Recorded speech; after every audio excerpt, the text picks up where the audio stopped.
Una habitación con vistas. Edward Morgan Forster. Capítulo 1. Los Bertolini. La señora no tiene derecho a hacer esto, dijo la señorita Bartlett. Ningún derecho. Nos prometió habitaciones al sur con una panorámica junta. En su lugar, aquí tenemos habitaciones al lado norte y dan a un patio y bien alejadas. Oh, Lucy. Y además es un Cockney, dijo Lucy, que se había entristecido por el inesperado acento de la señora. Se diría que estamos en Londres. Miró las dos hileras de ingleses sentados junto a la mesa, la hilera de botellas blancas de agua y rojas de vino que corrían entre sus manos, los retratos de la última reina y del último poeta laureado que colgaba detrás de los británicos, pesadamente vestidos, el cartel de la iglesia anglicana, que constituían la única decoración de la pared. Charlotte, ¿no sientes también tú que bien podríamos encontrarnos en Londres? A duras penas puedo creer que todo este tipo de cosas distintas estén precisamente fuera. Supongo que se debe a que una se siente tan cansada. Esta carne seguramente se ha utilizado para la sopa, dijo la señorita Bartlett, dejando caer el tenedor. También a mí me hubiera gustado ver el Arno. Las habitaciones que la señora nos prometió en su carta debían dar sobre el Arno. La señora no tiene derecho en absoluto a hacer esto. Oh, es una vergüenza. Cualquier rincón va bien para mí, continuó la señorita Bartlett, pero me parece duro que tú no tengas una habitación con panorámica. Lucy sintió que se había comportado egoístamente. Charlotte, no debes mimarme. Sin duda, tú también debes tener una panorámica sobre el Arno. La primera habitación que quede libre en la parte delantera. No, tú debes tenerla, dijo la señorita Bartlett, parte de cuyos gastos de viaje los había pagado la madre de Lucy y que era un rasgo de generosidad al que ella hizo discreta alusión. No, tú debes tenerla, insisto. Tu madre nunca me lo perdonaría, Lucy. Nunca me perdonaría a mí. Las voces de las damas subían de tono animadamente y, si nos debemos a la triste realidad, ligeramente irritadas. Algunos de los vecinos de mesa intercambiaron miradas y uno de ellos, persona ruda a las que no conviene encontrar en el extranjero, apoyándose en la mesa, se inmiscuyó en su conversación. Dijo: Tengo una ventana. La señorita Bartlett estaba consternada. Generalmente en una pensión la gente se examina a distancia un día o dos antes de empezar a hablarse y, generalmente, no se dan a conocer hasta que ya se han observado atentamente. Se dio cuenta de que el intruso era tosco, incluso antes de darle una ojeada. Era un hombre de edad avanzada, de figura pesada y con un rostro terso, recién afeitado y grandes ojos. Había algo infantil en esos ojos, aunque no era el infantilismo de la senilidad. ¿De qué se trataba exactamente? Es algo que la señorita Bartlett no se paró a considerar cuando pasó revista a su vestimenta. No le pareció nada bien. Probablemente intentaba entrar en relación antes de que pudiera considerarse conocidos. Por lo tanto, asumió una expresión de fastidio cuando se le dirigió y le contestó: ¿Una ventana? ¡Oh, una ventana! ¡Cuán deliciosa es una ventana! Ese es mi hijo, dijo el hombre. Se llama George. También él tiene una ventana. Ah, dijo la señorita Bartlett, cortando a Lucy, ya a punto de hablar. Lo que quiero decir, continuó el hombre, es que ustedes pueden ocupar nuestras habitaciones y nosotros ocuparemos las suyas. Cambiaremos. El turista de primera clase quedó sorprendido ante esto y simpatizó con los recién llegados. La señorita Bartlett, como contestación, abrió la boca tan pronto como pudo y dijo: Muchas gracias, pero eso queda fuera de toda discusión. ¿Por qué?, replicó el hombre de edad con los puños encima de la mesa. Porque queda absolutamente fuera de toda discusión. Gracias. Mire, no nos gusta tomar, empezó Lucy. Su prima la cortó nuevamente. ¿Pero por qué?, persistió el hombre. A las mujeres les encanta contemplar una panorámica, a los hombres no. Y dio golpes con los puños como lo hace un niño travieso. Se volvió hacia su hijo diciéndole: George, persuádelas. Es completamente obvio que deberían tenerlas, añadió el hijo. No hay más que hablar. No miró a las damas mientras hablaba, pero su voz sonó algo perpleja y afligida. Lucy también estaba perpleja, pero se dio cuenta de que desembocaban en lo que se conoce como hacer una escena, y tenían un extraño sentimiento de que, fuera lo que fuera, aquellos turistas poco refinados hablaban y la discusión se refería no a las habitaciones o a las panorámicas, sino a algo completamente distinto de cuya existencia no se había dado cuenta antes. En ese momento el hombre de edad se dirigió a la señorita Bartlett casi con violencia. ¿Por qué no cambiar? ¿Qué objeción ve? Despejaría la habitación en media hora. La señorita Bartlett, si bien muy diestra en las delicadezas de la conversación, era impotente en presencia de brutalidad. Le parecía imposible desairar a alguien tan tosco. Su cara enrojeció de desagrado. Miró alrededor como diciendo: «Todos ustedes son así». Y dos damas menudas sentadas un poco más allá de la mesa, con chales que colgaban en el respaldo de las sillas, miraron hacia atrás, indicando claramente: «No, nosotras no. Nosotras somos distinguidas». «Termina tu cena, querida», dijo a Lucy, empezando a jugar otra vez con la carne a que previamente había puesto reparos. Lucy musitó que se habían encontrado con gente muy extraña. «Termina tu cena, querida. Esta pensión es un fracaso. Mañana nos mudaremos». Apenas había anunciado esta tajante decisión, la cambió totalmente. Abiertas las cortinas al fondo del comedor, dejaron ver a un cura, de aspecto fornido pero atractivo, que se daba prisa por ocupar su sitio en la mesa, justificándose delicadamente por su retraso. Lucy aún no había adquirido el don del disimulo. Tocó su pierna exclamando: «¡Oh! ¡Oh! ¿Cómo? Pero si el señor Bev. ¡Oh, qué maravilloso! ¡Oh, Charlotte! Debemos quedarnos aunque las habitaciones sean malas. ¡Oh!». La señorita Bartlett dijo con más contención: «¿Qué tal, señor Bev? Supongo que nos recuerda. La señorita Bartlett y la señorita Honeychurch, que estaban en Tunbridge Wells cuando usted ayudaba al vicario de St. Peters, aquella Pascua tan fría». El cura, que tenía el aire de encontrarse de vacaciones, no recordaba a las damas de una manera tan preciosa como ellas lo recordaban a él. Sin embargo, se les acercó con gusto y aceptó la silla que Lucy le señalaba.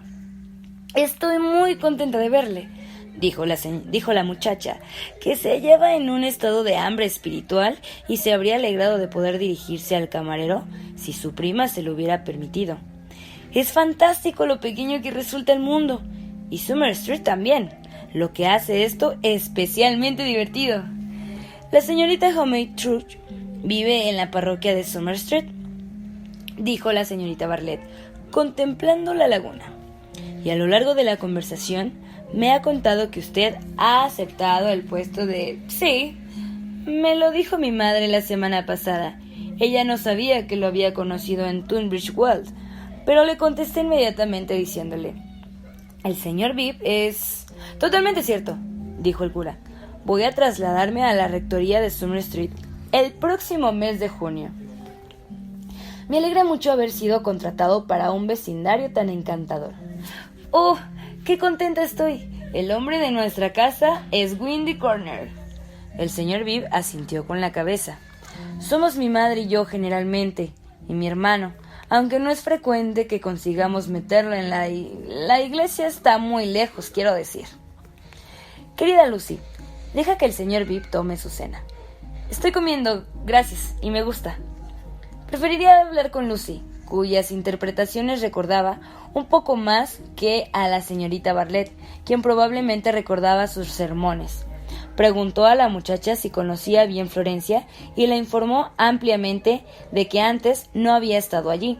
Era estupendo poder aconsejar a un recién llegado, y él era el número 1 en la materia. «No olvide de visitar la campiña en los alrededores», concluyó con un consejo. «En la primera tarde agradable, diríjase hacia el Fiesole y alrededores por Serinano, o algo parecido». «No», gritó una voz desde la cabecera de la mesa. «Señor Bev se equivoca. Sus damas, en la primera tarde placentera, Deben dirigirse a Prato. Esta dama se ve muy inteligente, murmuró la señorita Bartlett a su prima. Estamos de suerte. Y se presentó una perfecta fuente de información ante ellas.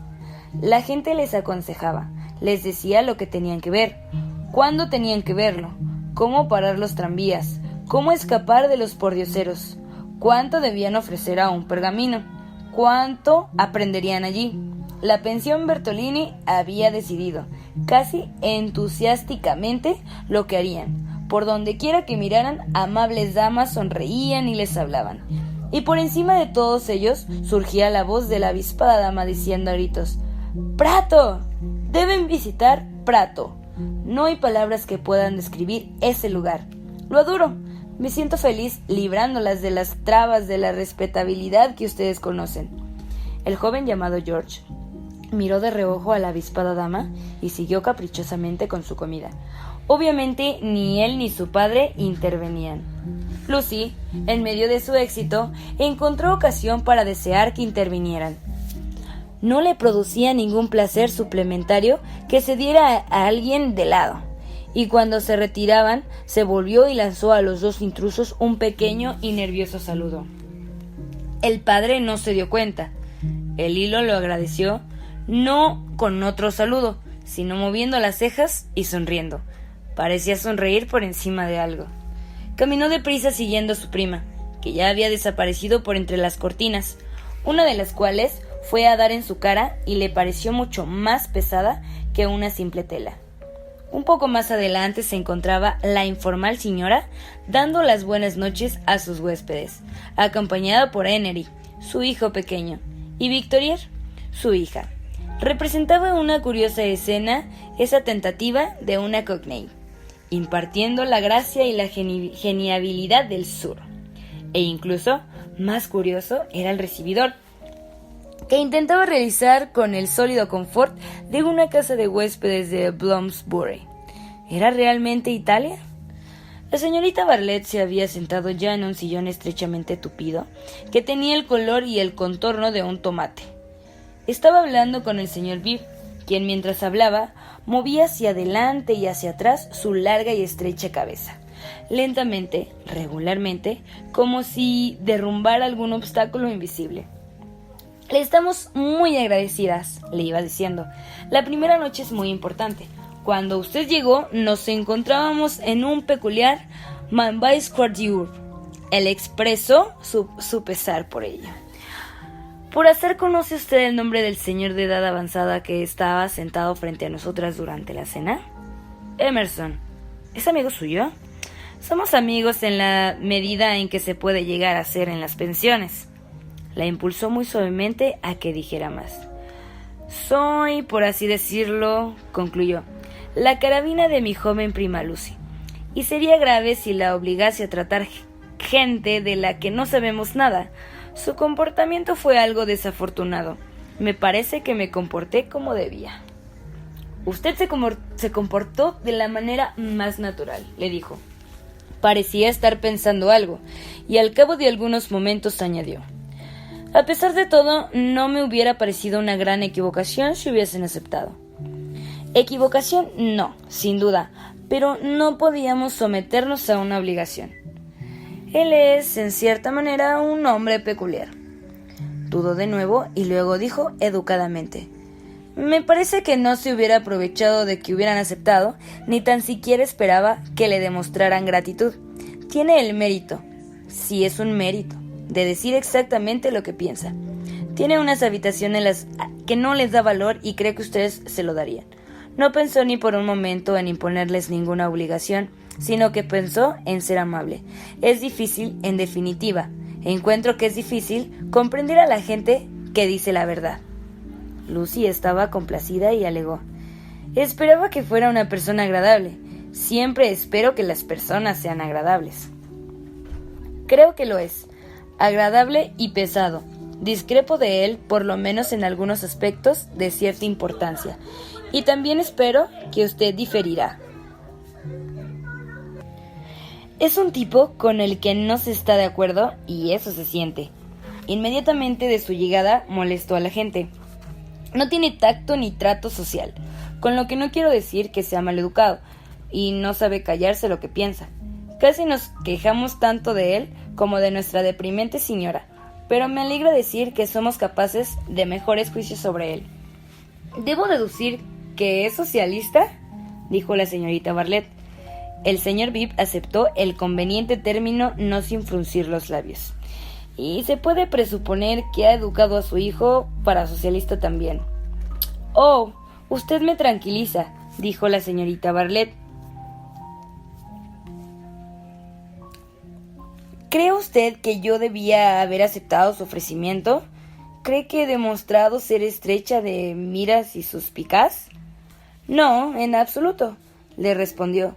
Lejos de mí tal sugerencia. Pero debo pedir excusas, en cualquier caso, por mi aparente falta de tacto.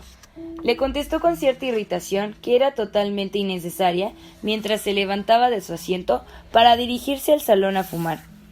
¿Me he comportado como una pesada?, preguntó la señorita Bartlett inmediatamente después de que él había salido. ¿Por qué no has dicho nada, Lucy? A él le gusta la gente joven, estoy segura. Espero no haberlo monolozado y tú lo retendrás durante toda la noche, así como durante la cena. Es estupendo, exclamó Lucy. Exactamente como lo recuerdo. Parece ver lo mejor de cada uno. Nadie lo tomaría por cura. Mi querida Lucy. Bien, ya sabes lo que quiero decir. También sabes cómo ríen los curas. Y el señor Bib ríe exactamente como un hombre cualquiera. Muchacha, ¿cómo me recuerdas a tu madre? Me gustaría saber si a tu madre le parecería bien el señor Bib. Sí, estoy segura. Y también a Freddy. Creo que a todos. En Windy Corner les parecía bien. Es decir, a la minoría selecta. Estoy acostumbrada a Tunbridge Wells, donde todos somos sin remedio unos anticuados. Sí, dijo, descorazonadamente. Había una atmósfera de desaprobación flotando en el aire, pero no podía determinar si la desaprobación se refería a ella o al señor Bib, o a la minoría selecta en Tunbridge Wells. Intentó localizarla, pero, como siempre, fracasó. La señorita Bartlett se resistía a ser rechazada por alguien y añadió: «Lo siento, te estoy resultando una compañera deprimente». Y la muchacha nuevamente pensó: «Debo de haberme comportado egoístamente o poco amable y he de evitarlo. Es terrible para la pobre Charlotte ser pobre». Afortunadamente, una de las ancianas y diminutas señoras, que había estado sonriendo durante algún tiempo muy cortésmente, en ese momento se acercó preguntando si podía ocupar la silla que había dejado vacía el señor Bib. Concedido el permiso, empezó a charlar amablemente de Italia, de los baños por los que estaba allí, del provechoso éxito de esos baños, de la mejora de salud de su hermana, de la necesidad de cerrar las ventanas de la habitación por la noche, así como de vaciar las bolsas de agua por la mañana. Pasaba de un tema a otro placenteramente y resultaba mucho más digna de atención que el pomposo discurso sobre güelfos y gibelinos que discurría tempestuosamente al otro lado de la habitación. Había resultado una catástrofe completa, no un mero episodio, la noche que ella pasó en Venecia, cuando encontró en su habitación algo peor que una pulga, aunque mejor que otra cosa. Pero aquí usted se puede sentir tan segura como en Inglaterra. La señora Bertolini es tan inglesa. Nuestras habitaciones todavía huelen, dijo la pobre Lucy. Tememos el momento de acostarnos. Ah, entonces ustedes dan al corral, suspiró. Si el señor Emerson hubiera tenido un poco más de tacto. Estábamos muy apurados por ustedes durante la cena. Me parece que él intentaba ser amable. Sin duda lo fue, dijo la señorita Bartlett. El señor Bib incluso me reprendió por mi carácter suspicaz. Naturalmente me retuve pensando en mi prima. Naturalmente, dijo la menuda dama, y comentaron en voz baja que se debe ser muy cuidadoso con una joven. Lucy intentó mostrarse seria, pero no pudo dejar de pensar que era una locura. Nadie era muy cuidadoso con ella en su hogar, o en cualquier caso, no se había dado cuenta. A propósito del señor Emerson padre, apenas lo conozco. No tiene tacto, Incluso se han dado cuenta de que hay gente que es capaz de gestos absolutamente faltos de delicadeza y al mismo tiempo bellos. ¿Bellos?, dijo la señorita Bartlett, confundida por la palabra. ¿No es lo mismo belleza y delicadeza? Eso es lo que tendemos a pensar, dijo la otra desamparadamente. Pero pienso algunas veces que todo es muy complicado. No se extendió más sobre este comentario porque reapareció el señor Bib, aparentando sentirse extremadamente alegre. «Señorita Bartlett», exclamó, «todo está arreglado respecto a las habitaciones. Estoy muy contento. El señor Emerson me habló de ello en el fumador y, teniendo en cuenta lo que les dije, procuré que repitiera su ofrecimiento. Me ha permitido que se lo consulte. A él le encantaría». «Oh, Charlotte», dijo Lucy efusivamente a su prima, «debemos aceptar las habitaciones ahora. El señor se porta de lo más amable del mundo». La señorita Bartlett permanecía silenciosa. «Me temo», dijo el señor Bib después de una pausa, «que he actuado oficiosamente. Debo pedirle disculpas por mi interferencia».